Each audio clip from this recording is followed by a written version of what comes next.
So, sir, in my yesterday's class, मैंने आपको एक ब्रीफ इंट्रोडक्शन दिया था कंटिंजेंट कॉन्ट्रैक्ट्स का। कंटिंजेंट का मतलब होता है डिपेंडेंट, ठीक है, डिपेंडेंट अपॉन।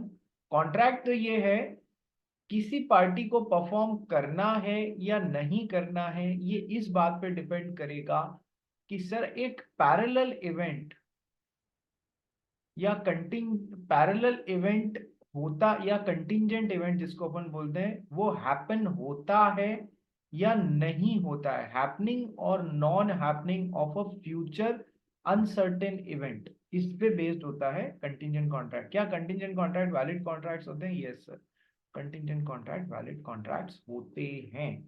ठीक है जी, यस सर। फिर टाइप्स ऑफ कंटिंजेंट कॉन्ट्रैक्ट्स भी थोड़ा थोड़ा मैंने आपको एक जस्ट बताया था कि सर हाँ ये अपन पढ़ने वाले हैं। आइए जी शुरू करते हैं कंटिंजेंट कॉन्ट्रैक्ट्स को पढ़ना। कहाँ तक पढ़ लिया था कल Daksh Agarwal? Sir I guess definition बाकी थी। हाँ, सर पढ़ा ही नहीं था पढ़ा ही जहाँ नहीं तक था। मुझे पता है। वो सब जने अपने वीडियोस ऑन करिए और चालू हो जाइए। प्रिशा जी, कविश जी, देवांश जी, दक्ष अग्रवाल जी, अपने अपने वीडियोस ऑन कीजिए, चालू हो जाइए। ठीक है, बेसिक समझ लिया है, पढ़ के और बाकी की चीजें समझते हैं। आ जाओ भाई, चालू हो जाओ। Yes, sir. A contract may be an absolute contract or contingent contract. An absolute contract is to be performed in every event without any condition. However, a contingent contract depends upon happening or non-happening of an event. ठीक है, देखो, absolute contract यानी कि जो normal contract है, valid contract है। मैं तुझे 2 करोड़ रुपए दूंगा, तू मुझे अपना घर देना, ये तो परफॉर्म करना ही है, बिल्कुल करना है। इसमें तो कोई इफ एंड बट, कोई कंडीशनैलिटी, कोई कंटिंजेंट इवेंट तो है ही नहीं। ठीक है, ओके सर। जबकि कंटिंजेंट कॉन्ट्रैक्ट में सर एक पैरेलल इवेंट का होने या नहीं होने पर डिपेंड करता है। Okay sir. दूसरी बात, कल मैंने आपसे एक बात और डिस्कस करी थी कि सर कंटिंजेंट कॉन्ट्रैक्ट और कंडीशनल कॉन्ट्रैक्ट दो अलग अलग चीजें होती हैं, दोनों में आपस में कंफ्यूज मत होना। यदि इस वाले कॉन्ट्रैक्ट में ऐसा बोल दिया जब तक 2 करोड़ नहीं मिलेंगे तब तक घर नहीं दूंगा, तो इसमें कोई पैरेलल इवेंट पे थोड़ी ना बेस्ड है, ये तो इसी में कि पहले ये होगा फिर ये होगा। ऐसा मत बोलना कि घर देने का इवेंट इज कंटिंजेंट अपॉन पहले फिर पैसे रिसीव करने का ऊपर कंटिंजेंट है। ना ना ना, ये कोई कंटिंजेंट कॉन्ट्रैक्ट नहीं है, ये कंडीशनल कॉन्ट्रैक्ट है। ठीक है, कंडीशनल कॉन्ट्रैक्ट सही कॉन्ट्रैक्ट होते हैं क्या? वैलिड कॉन्ट्रैक्ट होते हैं कि सर? बिल्कुल होते हैं, कोई प्रॉब्लम नहीं है, बिल्कुल वैलिड होते हैं। But don't get confuse between a conditional contract and a contingent contract. ठीक है, मीनिंग पढ़ भाई। A contingent contract is a conditional contract, and the condition is of an uncertain nature. Hmm, Therefore, a contingent contract is a contract in which the promisor undertakes to perform the contract upon the happening or non-happening of a specified future uncertain event, which is collateral to the event main चीज to the क्या contract. है? Main चीज ये है, contingent contract is a contract in which the promisor undertakes to perform the contract upon the happening of or non happening of a specified, पहले से specify कर दिया गया फ्यूचर, फ्यूचर अनसर्टेन इवेंट। वो हो भी सकता है, नहीं भी हो सकता है। यदि अनसर्टेनिटी का एलिमेंट नहीं है तो फिर वो कोई कंटिंजेंट कॉन्ट्रैक्ट नहीं होगा, ध्यान रखना। So which is collateral to the main contract, main important part is वो parallel है, collateral है। main contract क्या है कि सर मैं आपको 10,000 रुपए प्रीमियम दे रहा हूं और आप मुझे 5 लाख रुपए तक का इंश्योरेंस कवर दीजिए यदि घर में कुछ थेफ्ट वगैरह हो जाती है तो सर मेन कॉन्ट्रैक्ट तो ये है। थेफ्ट का होना या नहीं होना ये वो पैरेलल इवेंट है। थेफ्ट का होना या नहीं होना ये वो पैरेलल इवेंट है जिस पे डिपेंड करेगा कि यहाँ पर 5 लाख रुपए दिए जाएंगे या नहीं दिए जाएंगे, प्रोमिसर को अपना प्रॉमिस परफॉर्म करना होगा या नहीं होगा। ठीक है जी, बात समझ में आ गई? Yes sir. चलिए आगे डेफिनेशन पढ़ो। तो यदि डिफाइन करने का है तो अपने को ये लिखना है। Definition, Section 31. A contingent contract is a contract to do or not to do something if some event collateral to such contract does or does not happen. ठीक है, A contract of insurance. Contract is a contract to do, या तो कुछ करने का या नहीं करने का। If some event which is parallel और collateral to such contract happens और डज नॉट हैपन, होता है या नहीं होता है, तो हम कुछ ये करेंगे या नहीं करेंगे, इस तरीके का। तो contracts of insurance generally come under this category. सारे नहीं, लाइफ इंश्योरेंस जो है उसके बारे में हम अलग से पढ़ेंगे। दक्ष अग्रवाल बोलिए। सर अगर क्वेश्चन में मतलब डेफिनेशन लिखूं कि जो मीनिंग लिखूं? डेफिनेशन नहीं है, मीनिंग. डिफाइन करने का आए तो ये लिखना ही लिखना है। Contingent contract is a contract to do or not to do something if some event collateral or parallel to such contract does or does not happen. ठीक है, ये लिखना है। मेन इसके नंबर है। सेक्शन 31 याद रख सको तो रख लेना। ठीक है, अभी फिर भी थोड़ा बहुत चल जाएगा, सेक्शंस मेंशन नहीं करोगे तो। इंटर में तो हालत पतली होनी है यदि सेक्शंस मेंशन नहीं किए तो। कोई तुमसे पूछे, अभी भी कोई मेरे से पूछे कि सर सेक्शंस मेंशन करने हैं क्या, तो भैया मेरा आंसर बड़ा सीधा सा है। You are into a professional course, you are into a professional course, ऐसी बातें आपको सूट नहीं करती हैं। सेक्शंस मेंशन होने चाहिए, लेकिन अपने एक्सपीरियंस से बोल रहा हूँ, ये बोलने का जवाब है। एक्चुअल जवाब ये है कि भैया हर बच्चे के बस का रोग अभी नहीं है कि सेक्शंस याद कर ले। सेक्शन याद करने के चक्कर में वो आंसर की मट्टी पलीत करके आ जाओगे, इसलिए बेहतर है पास हो जाओ। तो फिर सर लिखेंगे कैसे कि सर जिस भी एक्ट का क्वेश्चन है उसके लिए सेक्शन याद है, तो as per section number this of the, मान लो इंडियन कॉन्ट्रैक्ट है तो of the Indian contract act comma 1872, ऐसे सेक्शन याद है तो प्लीज गलत सेक्शन नंबर मत मेंशन करना। दो 100%, 200% श्योर हो, 200% श्योर हो तो ही सेक्शन नंबर मेंशन करना है। तो फिर सर नहीं आ रहे तो कैसे कि sir as per the provisions of Indian contract act 1872। फिर हम वर्ड क्या यूज करेंगे, as per the provisions of Indian contract act 1872। समझ में आए? चलिए, सेक्शंस यदि याद कर सको तो उससे बढ़िया कुछ नहीं है, लेकिन उसके पीछे गेले मत हो जाना, पागल मत हो जाना कि मेन आंसर का ही इधर उधर कर दो तुम लोग। Got the point? Yes sir. चलिए, तो सर कंटिजेंट में कौन से हैं कि सर सेक्शन 31 तो आई है, 32, 33, 34, 35 कितने हैं, देखो आओ देखते हैं। एक मिनट, 31 तो आई क्या, 32, 33, 34, 35 और एक 36, ये और है। ऑर्डर में याद रख लो ना यार, जैसे मैंने आपको बताया था ना, consent section 13, pre consent section 14, coercion, undue influence, fraud, misrepresentation 15, 16, 17, 18। Sir इनके रिजल्ट कि सर कोर्जन का, फ्रॉड और मिसरिप्रेजेंटेशन का 19 और 19 ए हो जाएगा अनड्यू इन्फ्लुएंस का। ठीक है, तो इस तरीके से यहां तक तो याद कर ली। सेक्शन 10 और 11 अगेन इंपॉर्टेंट। सेक्शन 10 कि sir contract is an agreement which is legally enforceable. An agreement is legally enforceable if it is having lawful object, consideration, free consent of the parties who are competent to contract, and agreement has not been declared as void। ये कहाँ से आ रहा है कि sir ये section 10 से आ रहा है, इतना सिंपल सी बात है। ठीक है, तो एक फ्लो बनाओगे ना, अपने आप चीजें याद होंगी। Performance of contract, sorry, breach of contract, anticipatory breach of contract. Anticipatory breach, जहां हम पहले से ही मान सकते हैं कि कॉन्ट्रैक्ट खत्म हो गया, कहाँ sir, section 39। Yes sir. Quasi contract, quasi contract क्या, 68, 69, 70, 71, 72। ठीक है, पूरी लिस्ट बन रही है यार। ठीक है, फ्लो में आ जाओ। 68, 69, 70, 71, 72, पांच अलग अलग तरीके के क्वासी कॉन्ट्रैक्ट्स। और 73 क्या है सर, डैमेजेस या repercussion for breach of contract. ठीक है सर, तो इसमें नॉर्मल कॉन्ट्रैक्ट ब्रीच हो रहा है तो क्या होगा, और क्वासी कॉन्ट्रैक्ट ब्रीच हो रहा है तो क्या होगा, दोनों कवर हो जाते हैं। सिंपल है। ठीक है, जितने याद कर सको उतने कर लो, इंपॉर्टेंट इंपॉर्टेंट जो लगते हैं वो कर लो। सारे नहीं भी करो तो भी कुछ तो मेंशन होना चाहिए ना नोटबुक में।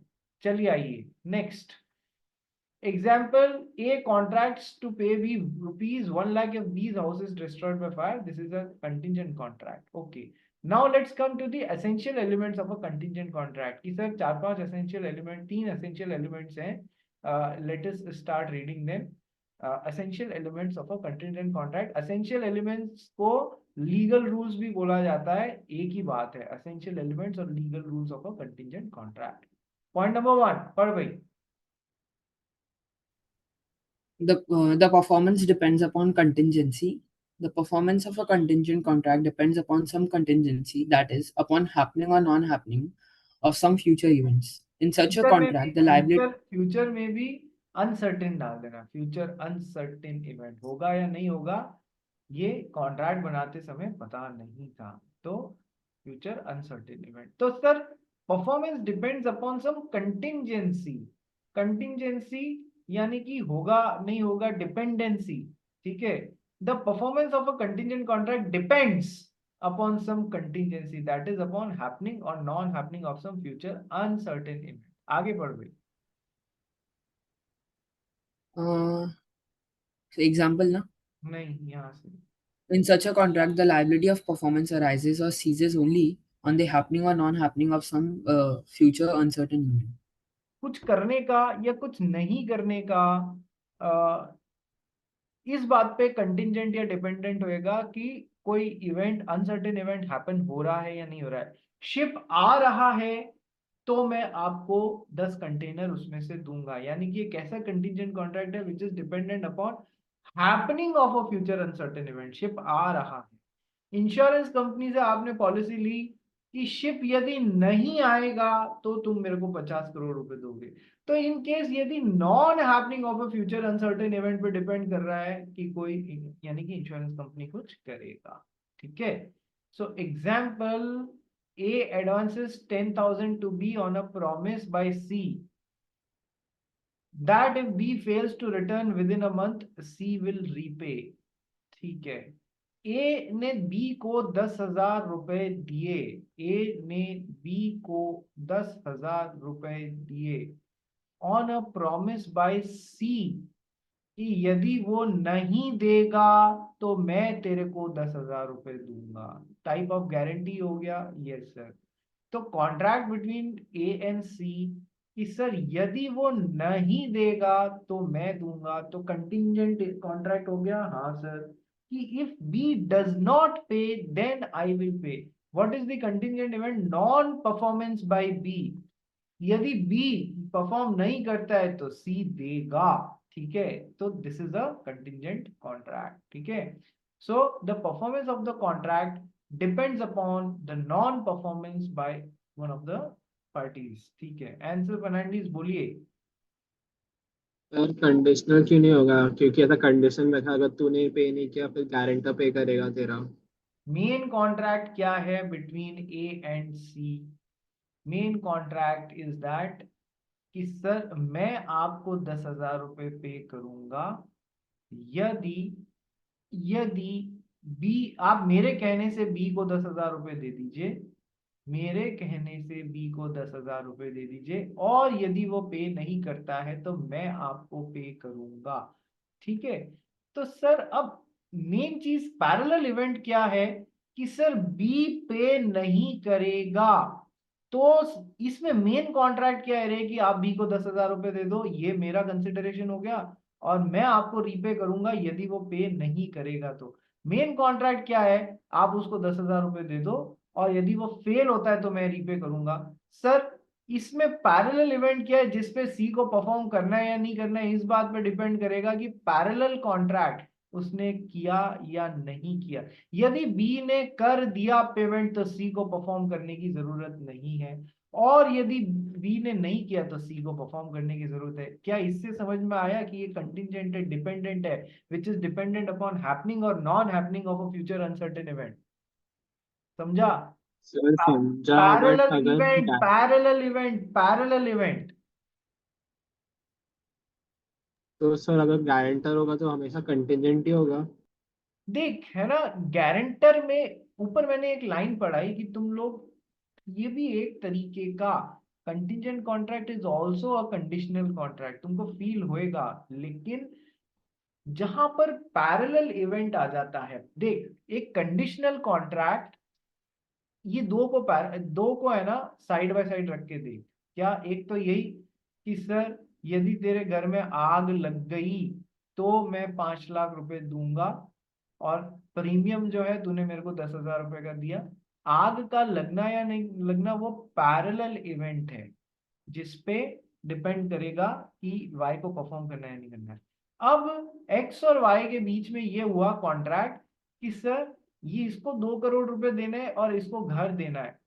सर यहाँ पर कोई पैरेलल इवेंट नहीं है बेटा, यहाँ पर कोई पैरेलल इवेंट नहीं है। इन्होंने आपस में ये डिसाइड किया जब तक 2 करोड़ नहीं मिलेंगे तब तक घर नाम नहीं करूंगा, कि सर ये कंडीशनल है। इसमें क्या कोई पैरेलल इवेंट है आंसर? नहीं। तो ये फर्क समझ में आया, हाउ हाँ, conditional contract is इसमें different समझा। from a contingent contract. Yes. ठीक है सर, समझा। ठीक है, चलिए, वेरी गुड, तेरे को समझ में आया, मेरे को बहुत अच्छा लगा। अगर सबको समझ में आया मेरे को भी बहुत अच्छा लगता है। दक्ष अग्रवाल बोलिए।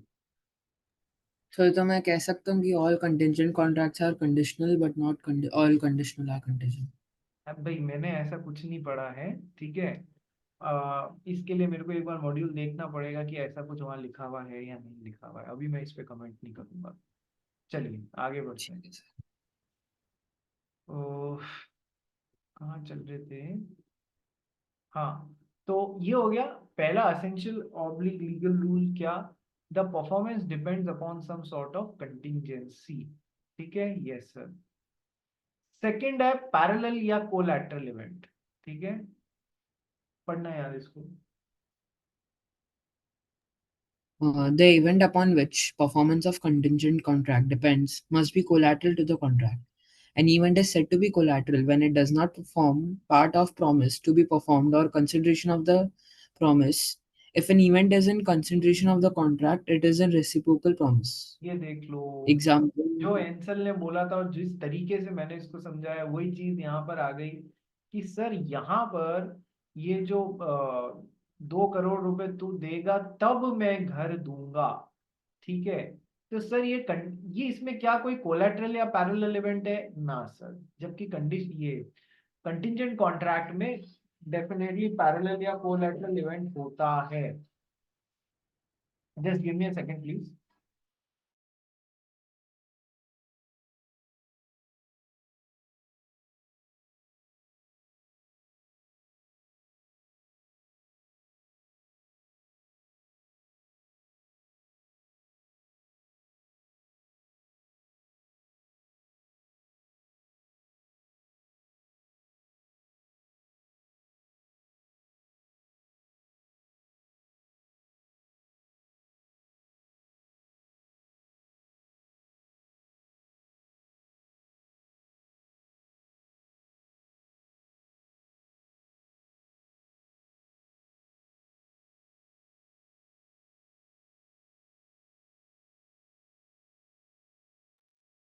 हाँ जी, आई एम सॉरी। चलिए,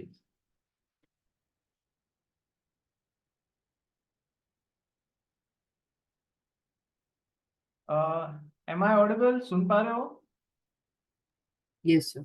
ठीक है, तो सर कंटिंजेंट में पैरेलल इवेंट है इधर। तो सर देखो, 2 करोड़ दोगे तो मैं घर दूंगा, ये कंडीशनल कॉन्ट्रैक्ट है। और फर्दर अपन इसको रिफाइन करें तो अपन ने पढ़ा हुआ है ना रेसिप्रोकल प्रॉमिस। ठीक है, रेसिप्रोकल प्रॉमिस कि तुम पहले 2 करोड़ दोगे, तुम 2 करोड़ दोगे तो मैं घर दूंगा। और उसमें भी अपन ने टाइप्स ऑफ रेसिप्रोकल प्रोमिसेस पढ़े हुए हैं, कंडीशनल एंड डिपेंडेंट। ठीक है, ऐसे ऐसे तीन तीन तरीके के, इंडिपेंडेंट, म्यूचुअल एंड इंडिपेंडेंट, इस तरीके से पढ़े हुए हैं। ठीक है, तो ये एक अलग एनिमल है, ये एक अलग चीज है। So an event is said to be collateral when it does not form the part of the promise. जबकि इधर क्या है, 2 करोड़ रुपए तो पार्ट ऑफ द प्रॉमिस ही है ना यार, तो ये कंडीशनल है, ये कंटिजेंट नहीं है। ठीक है, सो आगे क्या लिखा है? An event is said to be collateral when it does not form part of the promise to be performed or consideration for the promise. If an event is a consideration for the contract it is a reciprocal promise. If an event is a consideration for the contract it is a reciprocal promise, ये reciprocal promise है। ठीक है जी, चलिए, तो reciprocal और वो conditional आपको ध्यान ही है। चलिए नेक्स्ट एग्जांपल पढ़ लेना यार। Example, P agrees to deliver 100 sets and Q agrees to pay the price only after the delivery. These are reciprocal promises. It is not contingent contract because the event on which Q's promise depends is a part of promise or consideration of the contract and not a collateral event. ठीक है sir, ये तो वही example है जो अपन ने जिसकी सहायता से अभी समझा। नेक्स्ट इवेंट, ये अब बड़ा ही थोड़ा सा टिपिकल पॉइंट है। Event should not be mayor will of the promisor. Event should not be mayor will of the promisor. Sir है ना, जिस भी हम पैरेलल इवेंट की बात कर रहे हैं वो केवल किसी एक आदमी की इच्छा पे डिपेंड नहीं होनी चाहिए। ठीक है, ये इसमें दो पार्ट्स हैं एक्चुअल में, एक बार इसको पढ़ो फिर समझाता हूं। इसमें दो पार्ट्स हैं, एक तो केवल किसी आदमी की इच्छा हुई कि मेरी कल इच्छा होगी तो मैं ऐसा करूंगा, तो क्या ये कंटिंजेंट कॉन्ट्रैक्ट है? नहीं नहीं, केवल किसी आदमी की इच्छा पे डिपेंड हो रहा है तो वो कोई कंटिंजेंट कॉन्ट्रैक्ट नहीं। लेकिन कोई एक इवेंट प्लस विल दोनों आ जाते हैं तो फिर वो कंटिंजेंट कॉन्ट्रैक्ट हो सकता है। पहले पढ़ते हैं फिर समझते हैं इसको, आओ पढ़ भाई।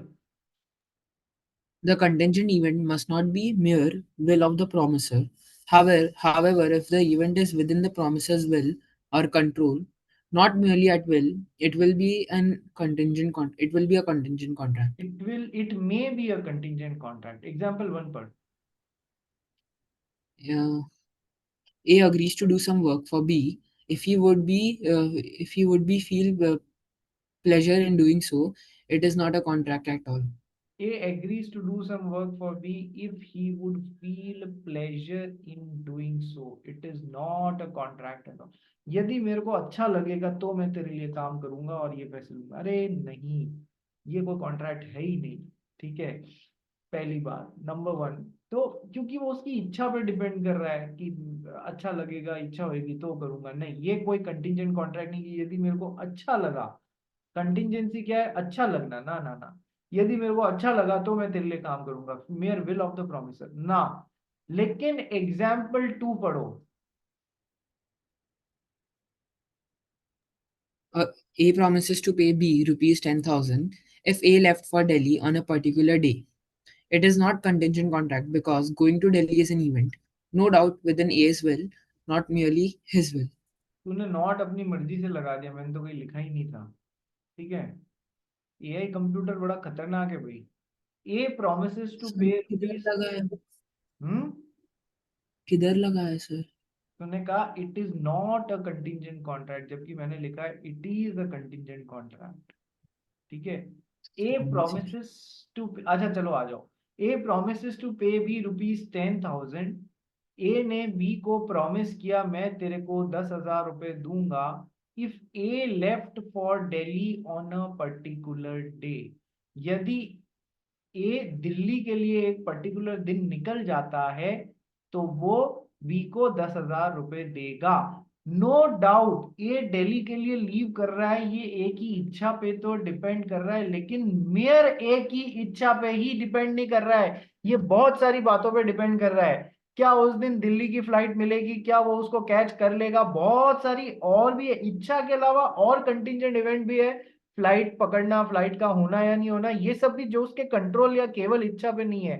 दोनों एग्जाम्पल वन और एग्जाम्पल टू में फर्क समझ में आया? एग्जाम्पल वन तो केवल इतना सब बोल रहा है कि यदि कोई चीज मेरी इच्छा पे डिपेंड कर रही है तो वो कतई कंटिजेंट कॉन्ट्रैक्ट नहीं है, इनफैक्ट वो कॉन्ट्रैक्ट ही नहीं है। ठीक है, if something is promise to be done as per a will of a particular person, it is not a contract है, तो कंटिजेंट तो बात ही छोड़ो। लेकिन एग्जाम्पल टू है उसमें विल भी है, इच्छा भी है और प्लस कुछ दूसरे फैक्टर्स भी हैं, तो फिर वो कंटिजेंट कॉन्ट्रैक्ट हो सकता है। ए ने बी को क्या प्रॉमिस किया? ए ने बी को प्रॉमिस किया यदि मैं कोई पर्टिकुलर दिन यदि मैं कोई पर्टिकुलर दिन जो है वो दिल्ली में से चला जाता हूं तो मैं तेरे को 10,000 रुपए दूंगा। ठीक है सर, तो सर ये दिल्ली से उस दिन चला जाता है तो मेन कॉन्ट्रैक्ट क्या है 10,000। ठीक है सर, दिल्ली से बाहर जाना केवल इसकी इच्छा पे डिपेंड कर रहा है क्या? नहीं सर, और फैक्टर्स पे डिपेंड कर रहा है। फ्लाइट मिलना या ट्रेन मिलना या कार मिलना या टैक्सी मिलना, इस बात पे भी तो डिपेंड कर रहा है। Yes sir. तो सर ये डेफिनेटली कंटिंजेंट कॉन्ट्रैक्ट होएगा। मेन कॉन्ट्रैक्ट क्या है कि मैं दिल्ली से बाहर जाता हूँ तो मैं तेरे को 10,000 रुपए दूंगा। Main thing is that. ठीक है, ये कंटिंजेंट हो, ये हो सकता है। ठीक है, चलिए। तो 3 पॉइंट्स अपन ने पढ़े। essential elements or legal rules of a contingent contract. Performance depends upon some contingency.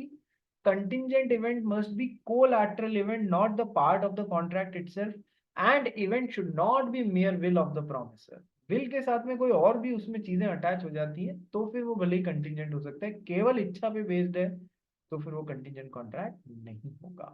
ठीक है, आइए let's come to the rules और रिगार्डिंग कंटिंजेंट कॉन्ट्रैक्ट्स और टाइप्स ऑफ कंटिंजेंट कॉन्ट्रैक्ट्स, कुछ भी बोल लो इनको। ठीक है, आइए पढ़ते हैं। चलिए, contingent contract which are dependent या contingent upon happening of uncertain future event. Happening of uncertain future event which is dependent upon.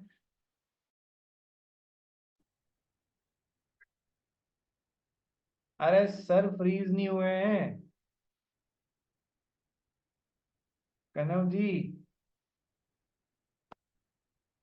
अब तो आ गए सर वापस। एंसल जी,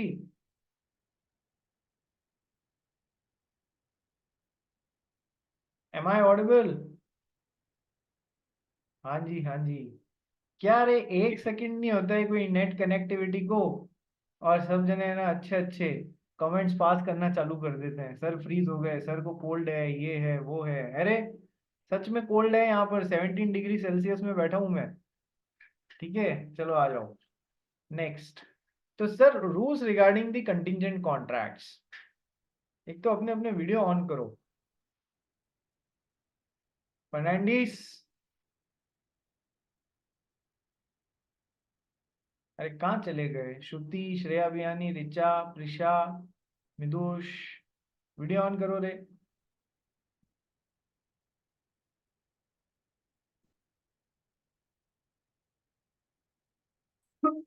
चलिए, टाइप्स ऑफ कंटिंजेंट कॉन्ट्रैक्ट देखो, ये पहले दो बेसिक पढ़ो, फिर इन्हीं से को रिलेटेड ये दो और आ जाएंगे तो हम नेक्स्ट इनको समझेंगे। ठीक है सर।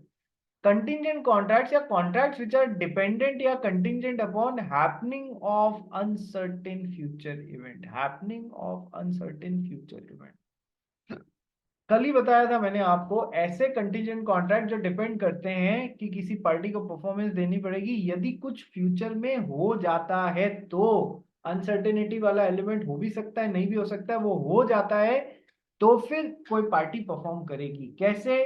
कि सर हमारे कनव ने, एक इंश्योरेंस कंपनी है, उससे क्या कॉन्ट्रैक्ट बनाया?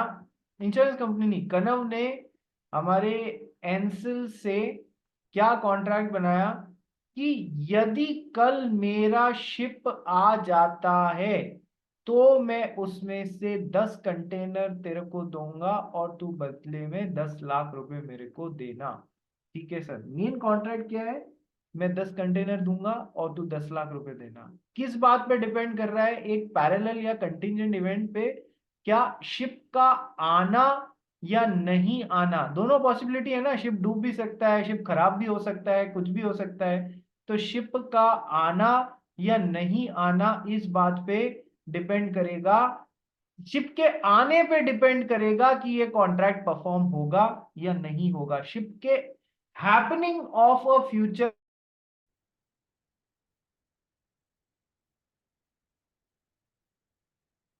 आज नेट में कुछ प्रॉब्लम आ रही है भैया। क्या अब स्क्रीन विजिबल है? मैंने मेरा नेट चेंज किया है, क्या अब मेरी स्क्रीन विजिबल है? ठीक है, मैं वापस समझाता हूँ, क्या पता आप लोगों को मेरी बात पता पड़ी या नहीं पड़ी। मैं वापस समझाता हूँ आपको। क्या ये वापस समझाऊं या सुनाई दे रहा था? वापस समझाऊं ये वाला पॉइंट? यस सर, चलिए वापस। कि सर कनव और एंसल ने आपस में क्या कॉन्ट्रैक्ट बनाया? यदि कल मेरा शिप आ जाता है तो मैं आपको उसमें से 10 कंटेनर दूंगा और आप मुझे 10 लाख रुपए देना। ठीक है सर। सर ये कंटिंजेंट कॉन्ट्रैक्ट है, मेन कॉन्ट्रैक्ट क्या है? 10 कंटेनर देना और 10 लाख रुपए लेना। Okay sir. और किस बात पे डिपेंड कर रहा है? शिप के आने या नहीं आने में से आने पे डिपेंड कर रहा है। यदि शिप आता है तो 10 कंटेनर देने का वादा हुआ है, तो प्रोमिसर को अपना प्रॉमिस निभाना पड़ेगा। So contingent contract dependent upon happening of a future uncertain event. Uncertain event क्या है? शिप आ भी सकता है, नहीं भी आ सकता है। शिप का आना या नहीं आना इज दी अनसर्टेन इवेंट। तो यदि आएगा तो मैं 10 कंटेनर दूंगा। तो contingent contract which is contingent upon happening, ship के आने पे, of uncertain future event. Happening of uncertain future event. Ship का आना अनसर्टेन है, यस सर, उसके आने पे दिया जाएगा 10 कंटेनर। ये पहला वैरायटी समझ में आया? सेक्शन 32 आंसर समझ में आया? ठीक है। सेकंड पे चलते हैं। Contingent contract dependent upon non happening of an uncertain future event.